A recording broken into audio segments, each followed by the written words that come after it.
गेल्या 42 वर्षांच्या प्रदीर्घ लढ्यानंतर अखेर कोल्हापूरसह 6 जिल्ह्यांसाठी सर्किट बेंचचं स्वप्न सत्यात उतरलंय। आज सर्वोच्च न्यायालयाचे सरन्यायाधीश भूषण गवई यांच्या हस्ते CPR समोरील सर्किट बेंचच्या इमारतीचं उद्घाटन आयोजित करण्यात आलं होतं। कार्यक्रमाच्या सुरुवातीला पोलीस विभागानं उपस्थित मान्यवरांना गार्ड ऑफ ऑनर दिलं। त्यानंतर भारताचे सरन्यायाधीश भूषण गवई यांच्या हस्ते फीत कापून आणि कोनशिलेचं अनावरण करून सर्किट बेंचचं उद्घाटन करण्यात आलं।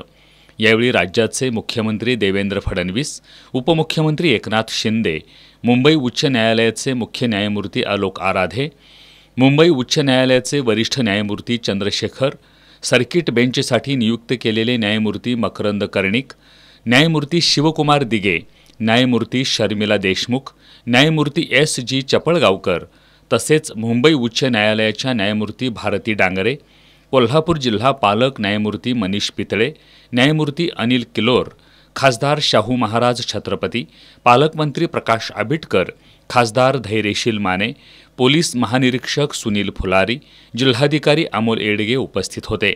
या सर्किट बेंचमुळे कोल्हापूरसह सातारा, सांगली, सोलापूर, रत्नागिरी आणि सिंधुदुर्ग या 6 जिल्ह्यातील नागरिकांना जलद आणि सुलभ न्याय मिळणार आहे। तसंच पश्चिम महाराष्ट्रातील नागरिकांचा वेळ, श्रम आणि पैशांचीही बचत होणार आहे।